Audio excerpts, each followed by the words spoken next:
Hello बच्चों, स्वागत है आपका आपके यूट्यूब चैनल शिक्षा द एजुकेशन पॉइंट पर। पिछले वीडियो में हमने अपनी 10th क्लास की हिंदी की पुस्तक क्षितिज के पाठ सवैया एवं कवित्त का अनुवाद समझा था, जिसके रचयिता श्री देवदत्त जी हैं। और उस अनुवाद को जब मैंने पूरा करवाया था तो मैंने आपसे वादा किया था कि अगला वीडियो में इसी पाठ के प्रश्न उत्तर का बनाऊंगी। तो इस वीडियो में मैंने आप लोगों के लिए उस पाठ के प्रश्न उत्तर बनाए हैं। लेकिन यदि आप में से किसी बच्चों ने उस अनुवाद को नहीं समझा है तो प्रश्न उत्तरों को समझने से पहले एक बार उस वीडियो को आप ज़रूर सुन लें, ताकि आपको इस पाठ के प्रश्न उत्तर समझ में आ जाएं। आपको बिना पढ़े यदि अनुवाद को आप प्रश्न उत्तरों को समझेंगे तो आपको उन्हें रटना पड़ेगा।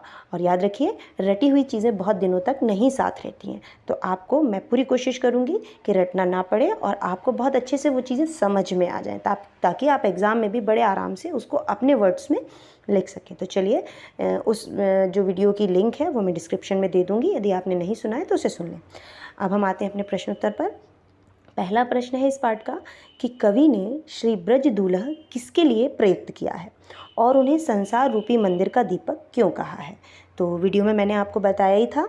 चलिए, अनुवाद में हम उत्तर में भी देखते हैं कि कवि ने श्री ब्रज दूल्हा शब्द श्री कृष्ण के लिए प्रयुक्त किया है, क्योंकि उनके कारण ही ब्रज की शोभा है। कवि ने उन्हें संसार रूपी मंदिर का दीपक भी माना है, क्योंकि जिस प्रकार मंदिर में दीपक प्रकाश भर देता है, उसी प्रकार विश्व में श्री कृष्ण प्रकाश भर रहे हैं, यानी अपनी कृपा से भक्तों को ज्ञान और कृपा उपलब्ध करा रहे हैं, भक्तों के कष्टों को हर रहे हैं, इस सृष्टि का संचालन कर रहे हैं। प्रश्न 2 है, पहले सवैये में से उन पंक्तियों को छांट कर लिखिए जिनमें अनुप्रास और रूपक अलंकार का प्रयोग हुआ है। तो चलिए, प्रश्नोत्तरों के माध्यम से मैं अभी आपको सीधा सिर्फ अलंकारों के विषय में बता रही हूँ। अलंकार क्या होते हैं, उनके प्रकार क्या हैं, यदि आप लोग कहेंगे तो भविष्य में मैं उस विषय पर भी वीडियो बनाऊंगी। तो अनुप्रास अलंकार के जो वाक्य दिए गए हैं वो हैं कि पहला इसमें है कटि किंकिणी कै धुनि की मधुराई। इसमें क वर्ण की आवृत्ति हुई है, इसलिए अनुप्रास अलंकार का उदाहरण है। अगला है हिय हुलसै वनमाल सुहाई। इसमें ह वर्ण 2 बार आया है, तो ह वर्ण की आवृत्ति हुई है, अतः ये भी अनुप्रास अलंकार है। रूपक अलंकार के 2 उदाहरण हैं मंद हसी मुखचंद जुन्हाई, यानी मुख का जो वर्णन है उसका चंद्रमा से तुलना की गई है। जय जग मंदिर दीपक सुंदर, और जग की तुलना मंदिर से की गई है। अगला प्रश्न है निम्नलिखित पंक्तियों का काव्य सौंदर्य स्पष्ट कीजिए। पायनी नूपुर मंजू बजय कटि किंकिनी कै धुनि की मधुराई, सांवरे अंग लसय पटपीत हिये हुलसै बनमाल सुहाई। तो इसमें काव्य शिल्प क्या है, देखिए बच्चों कि पहला पॉइंट है उसका कि ब्रज भाषा का बड़ा ही सुंदर प्रयोग किया है देवदत्त जी ने। दूसरा कि यह एक सवैया छंद है। तीसरा, नूपुर और किंकिन में नाद सौंदर्य का अनुभव होता है। और चौथा है कि कटि किंकिन के पटपीत और ये हुलसे में अनुप्रास अलंकार का प्रयोग किया गया है। प्रश्न 4 है इस पाठ का कि दूसरे कवित्व के आधार पर स्पष्ट करें कि ऋतुराज बसंत के बाल रूप का वर्णन परंपरागत बसंत वर्णन से किस प्रकार भिन्न है, अलग है ना। तो यहाँ पर उत्तर है कि जो ऋतुराज बसंत को ऋतुओं का राजा कहा जाता है, कि परंपरागत वर्णन में बसंत के आगमन पर नायक नायिका के हृदय में स्पंदन होने लगता है और बसंत उसमें उद्दीपन का कार्य करता है, मतलब उस स्पंदन को और बढ़ा देता है। कवि देव द्वारा रचित प्रस्तुत कवित्व में बसंत को स्नेह के प्रतीक शिशु के रूप में प्रयुक्त किया गया है। यदि आप लोग रस का के विषय में जानते हैं तो वहाँ पर परंपरागत जो वर्णन आता है उसमें नायक नायिका यानी श्रृंगार रस का वर्णन होता है, लेकिन देवदत्त जी ने यहाँ पर बसंत को एक शिशु के रूप में बताया है, अर्थात वात्सल्य रस के समान उन्होंने उसको लिया है, जो कि अपने आप में एक अनूठा वर्णन है। यहाँ पर वसंत के लिए डालों का पलना, कोमल पत्रों का बिछोना और पक्षियों द्वारा शिशु को प्रसन्न करने का प्रयास किया जा रहा है। नायिका द्वारा शिशु की नज़र उतारना, गुलाब द्वारा चुटकी बजाकर उस शिशु को जगाना, ये कवि की मौलिक सोच को दर्शाता है। यहाँ पर नायक नायिका के प्रणय की गाथा न होकर बालक के प्रति स्नेह प्रदर्शन की गाथा है। इस तरह से ये जो पद्य हैं ये इस पारंपरिक वर्णन से अलग हटकर है। प्रातः ही जगावत गुलाब चटकारी दे, इस पंक्ति का भाव स्पष्ट कीजिए। ये हमारा अगला प्रश्न है और इसका उत्तर है कि सुबह होने पर ही गुलाब का पुष्प खिलता है। कवि की कल्पना में गुलाब खिलकर यानी चटक कर अपनी चटकने की ध्वनि से शिशु बसंत को जगा रहा है। यह बहुत ही सुंदर कल्पना है। यहाँ पर गुलाब के पुष्प का भी मानवीकरण किया गया है, यानी कि पुष्प है वो, लेकिन उसको क्या बताया गया है, एक मानव की तरह से क्रिया करते हुए बताया गया है कि वह बालक शिशु को चुटकियाँ बजाकर जगाने का प्रयास कर रहा है। अगला प्रश्न 6 है कि चांदनी रात की सुंदरता को कवि ने किन किन रूपों में देखा है। तो चांदनी रात की सुंदरता को जो कवि ने देखा है उसके विषय में बताया है कि स्फटिक शिलाओं से बने हुए सुधा मंदिर यानी अमृत के मंदिर के रूप में देखा है, दही के सागर के रूप में भी देखा है, और उबलते हुए दूध में जिस प्रकार झाग होता है उस प्रकार से भी चांदनी रात को कवि देखते हैं। तारों के बीच में खड़ी युवती के झिलमिलाते रूप के विषय में भी देखते हैं। तो बीच आकाश में चंद्रमा को, जो कि राधा के प्रतिबिंब के रूप में वर्णन किया गया है, इस रूप में भी कवि चांदनी रात को देखते हैं। प्रश्न 7 है कि प्यारी राधिका को प्रतिबिंब सो लगत चंद, इस पंक्ति का भाव स्पष्ट करते हुए बताएं कि इसमें कौन सा अलंकार है।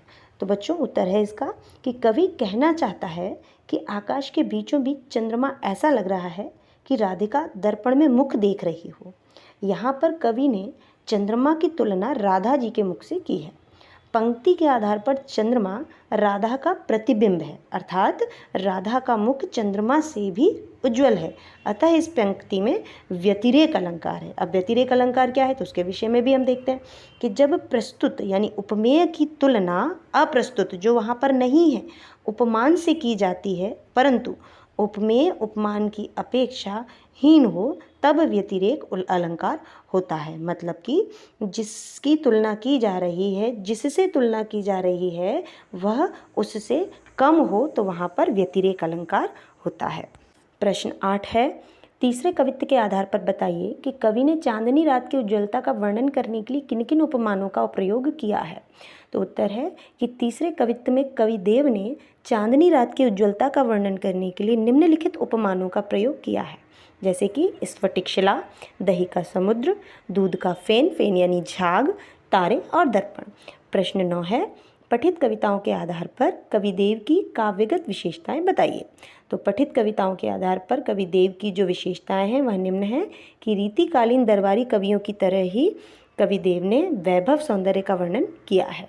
दूसरा, प्रकृति वर्णन में उपमानों का उन्होंने प्रयोग किया है। कवि देव ने अन्य कवियों से अलग उपमानों का प्रयोग किया है। ब्रज भाषा की मधुरता उनके पद में विद्यमान है। उपमा, रूपक, अनुप्रास आदि अलंकारों का भी उन्होंने यथास्थान प्रयोग किया है। नायिका के सौंदर्य का वर्णन भी उनके पद में मिलता है। सवैया और कवित्व तत्कालीन रीतिकाल के प्रचलित छंदों का प्रयोग यहाँ पर किया गया है। अब रचना और अभिव्यक्ति के अंतर्गत प्रश्न 10 है कि आप अपने छत से पूर्णिमा की रात देखिए तथा उसके सौंदर्य को अपनी कलमबद्ध शैली में लिखिए। तो बच्चों इसके लिए तो मैं आप लोगों से कहूँगी कि इस प्रश्न का उत्तर आप अपने शब्दों में दीजिए। वैसे तो आजकल बहुत ही कम हम सभी लोगों को पूर्णिमा की चांदनी देखने को मिलती है, लेकिन इसका लाभ लीजिए। किसी दिन रात के समय, जिस दिन पूर्णिमा हो, आप छत पर जाकर देखिए कि पूर्णिमा की रात में उसकी चांदनी कितनी सुंदर लगती है, और उसे लिखकर फ़ोटो क्लिक कर कर इसके कमेंट बॉक्स में डालिए। मैं भी देखूंगी कि बच्चों ने कितने अच्छे से उस आंसर को लिखा है। इसके बाद अगला भाग है पाठ्येतर सक्रियता। प्रश्न 1 है, भारतीय ऋतु चक्र में 6 ऋतुएं मानी गई हैं, वे कौन कौन सी हैं। मास तो यानी महीने तो 12 होते हैं, लेकिन ऋतुएं 6 होती हैं। तो वो 6 ऋतुएं कौन सी हैं? शीत, बसंत, ग्रीष्म, वर्षा, शरद और हेमंत। अगला प्रश्न है बच्चों, ग्लोबल वार्मिंग के कारण ऋतुओं में क्या परिवर्तन आ रहे हैं, इस समस्या निपटने के लिए आपकी क्या भूमिका हो सकती है। तो वैसे तो इस प्रश्न को आप लिख सकते हैं, लेकिन फिर भी मैंने आपकी हेल्प के लिए यहाँ पर लिखा हुआ है उसका उत्तर, आप देख सकते हैं। ग्लोबल वार्मिंग एक ऐसी प्रक्रिया है जिसके अंतर्गत पृथ्वी का तापमान धीरे धीरे बढ़ रहा है और यह हमारे पर्यावरण के लिए खतरा हो रहा है। ग्लोबल वार्मिंग से ऋतु चक्र में भी परिवर्तन देखने को मिल रहे हैं, जैसे कि वर्षा कम होना, ग्रीष्म ऋतु में भी तापमान बहुत बढ़ जाना और धीरे धीरे शीत ऋतु की अवधि घटते जाना, सर्दियां कम होते जाना, गर्मियां बढ़ना। हमें चाहिए कि हम अधिक से अधिक वृक्षारोपण करें। अब समस्याएं तो हमने बता दी, इसका हल क्या है? इसका हल यह है कि हम अधिक से अधिक वृक्षारोपण करें ताकि हम पृथ्वी के तापमान को यानी टेम्परेचर को क्या करें, स्थिर कर सकें, स्टेबल बना सकें, और उसमें अपना योगदान हम इसी तरह से दे सकते हैं। तो बच्चों यहाँ पर आकर इस पाठ के प्रश्नोत्तर पूरे हुए। आशा करती हूँ कि आप सभी लोगों को प्रश्नोत्तर समझ में आए होंगे और आप सभी लोग इस वीडियो को अपने फ्रेंड से शेयर करें ताकि उनकी भी हेल्प हो, वो भी इस पाठ के प्रश्नोत्तरों को समझ सकें। बहुत जल्द अगले वीडियो में आपसे फिर मिलती हूँ, तब तक के लिए थैंक यू, बाय।